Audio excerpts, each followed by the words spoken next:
pamonha, feijoada, arroz de carreteiro, pão de queijo, carne de sol com pirão de leite, vatapá. Pratos que eu, brasileiro da Silva, aprecio. Pratos típicos de nossa culinária que revelam o nosso jeito de ser gente brasileira. Seja ela fala na comida ou na dança, no artesanato, cantoria ou na festança, seja na rua, na escola ou na feira, se vê a face dessa gente brasileira. Brasil, sua gente, essa mistura, uma mistura de primeira, é a gente brasileira.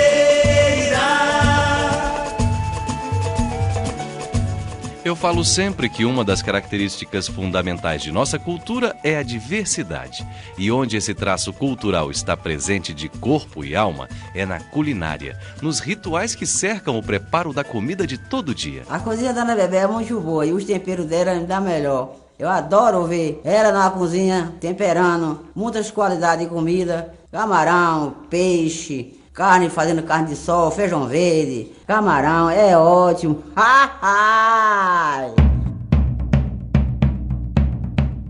Somos um país extremamente rico e variado em relação à nossa culinária.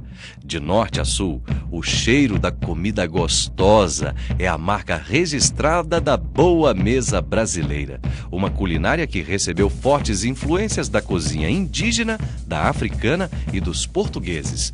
Dos índios herdamos a farinha de mandioca, o hábito de comer peixe e carne preparados com pimenta vermelha. Dos portugueses recebemos o gosto pela carne de porco, de cabrito, o hábito de temperar quase tudo com alho, cebola e cheiro verde. Os africanos contribuíram com o inhame, a cana-de-açúcar, o azeite de dendê, o angu, o cuscuz e muitas outras delícias.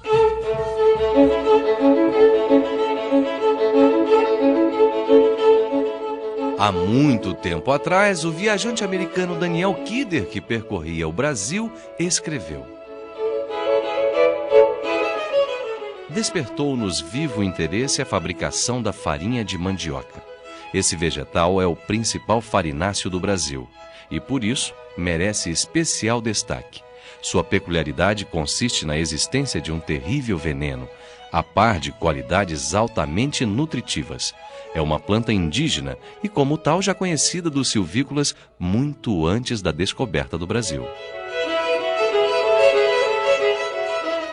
Muitos viajantes como Kidder e cronistas estrangeiros que estiveram no Brasil registraram com espanto e admiração as características da nossa culinária. Chamava-lhes a atenção a mistura de temperos, o uso de determinados ingredientes, em especial a mandioca.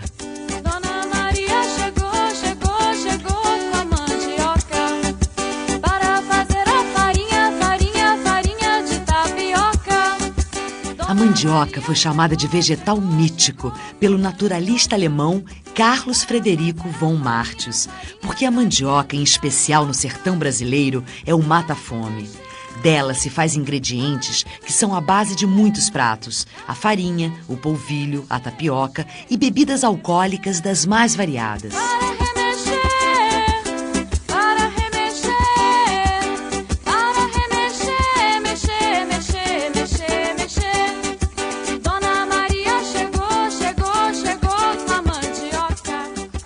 Outro vegetal tão popular quanto a mandioca é o milho, chamado de vegetal fabuloso.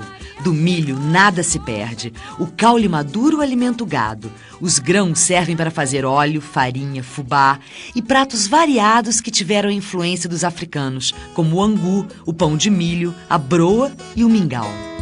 Cuá, fubá, essa moça morena não sabe coar. Cuá, fubá, da peneira pra outra não sabe coar. A mandioca e o milho foram incorporados à mesa do brasileiro, onde se transformaram em farinha, mingau, pamonha, purê, bolinhos fritos, doces ou mesmo aguardentes. Com o tempo, tornaram-se ingredientes básicos de pratos que enriquecem até hoje a nossa dieta, como relembra Maria do Socorro Pires, proprietária de restaurante em Fortaleza. Não só a farinha ser feita, é desde o plantio. O meu pai já plantando a maniva, tá entendendo?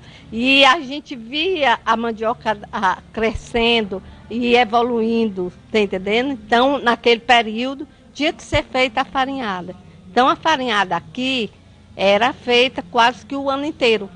A gente vivia isso. A mamãe acordava a gente às 4 horas da manhã para poder peneirar a massa, porque o forneiro chegava e nós trabalhamos nisso também. Todos nós trabalhamos nisso. Cuá, fubá, essa moça morena não sabe coar.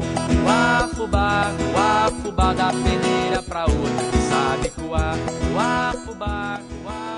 Preparar e servir comida gostosa com fartura é um ritual para nós brasileiros. Ainda mais se a comida for servida em festas.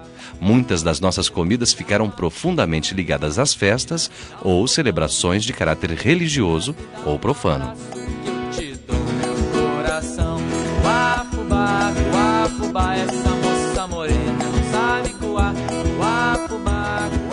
Um bom exemplo é o significado das festas juninas em comemoração à colheita do milho.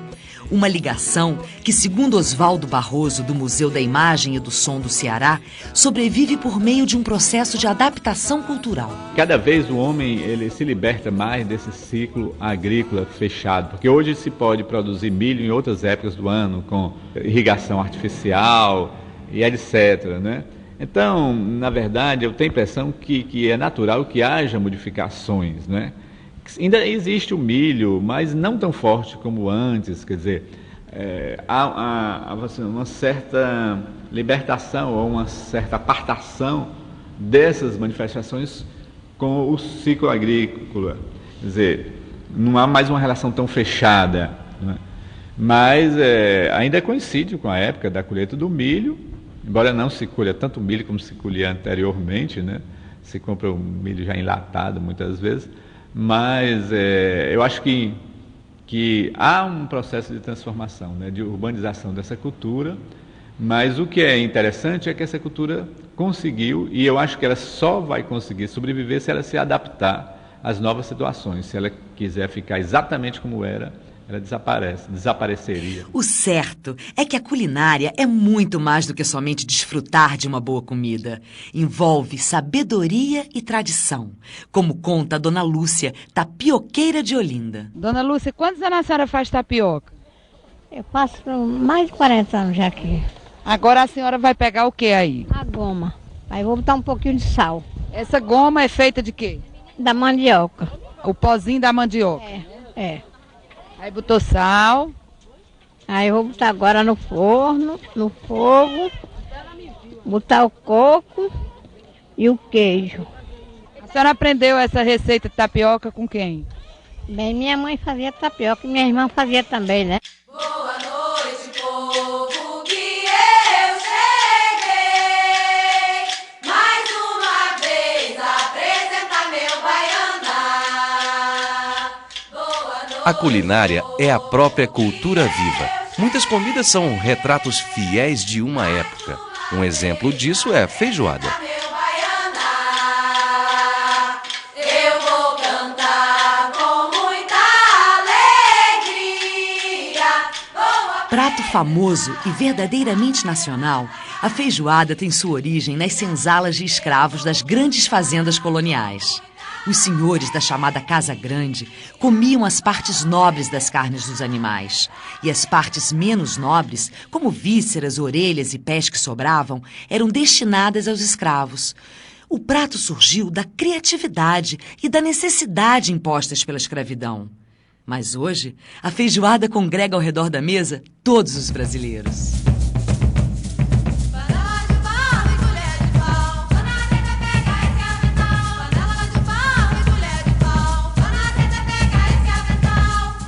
A culinária envolve um conjunto de processos e técnicas que vai desde a colheita do alimento até a sua preparação.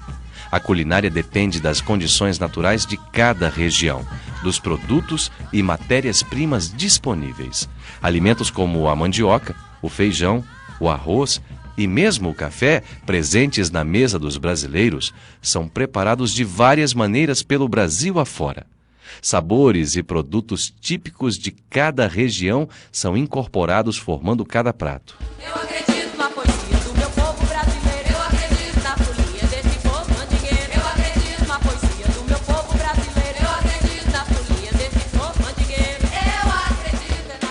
fator que interfere na produção dos pratos típicos são as transformações tecnológicas. Um bom exemplo é o que acontece no processo de produção da pamonha, como conta Maristela Holanda, pedagoga da Fundação Cultural de Fortaleza. Porque você tem que tirar a palha, limpar a palha, tirar, né, fazer, além de cortar os pedacinhos certos, né, é um pouco trabalhoso. Outra já tem que ralar o milho, porque o gostoso é ralar o milho no ralador mesmo, né? Porque hoje o liquidificador está fazendo o trabalho de muita gente, né? Mas ele parece que ele ralado mesmo, eles têm mais sabor.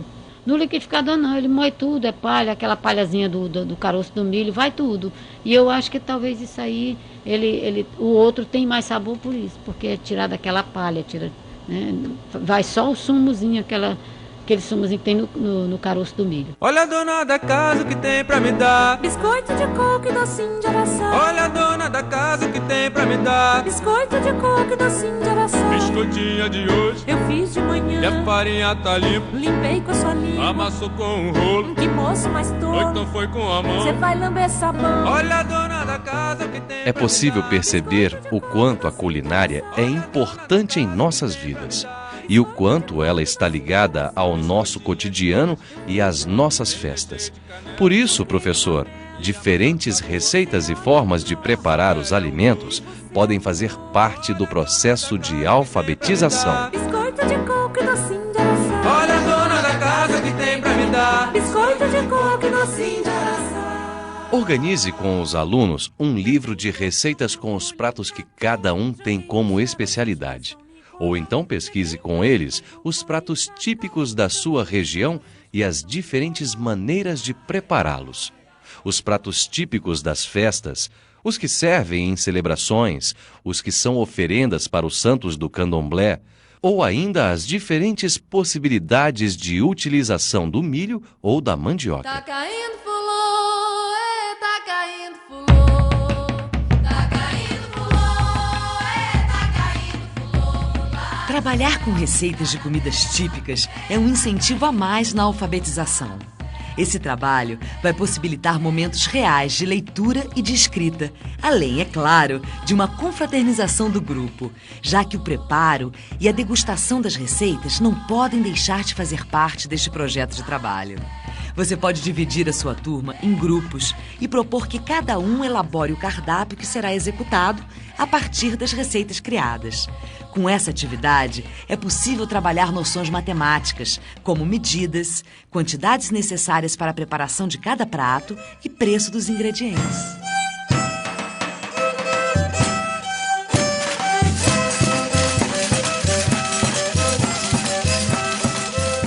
Como brasileiro que sou, de nome e nascimento, deixo aqui um recado para você, alfabetizador.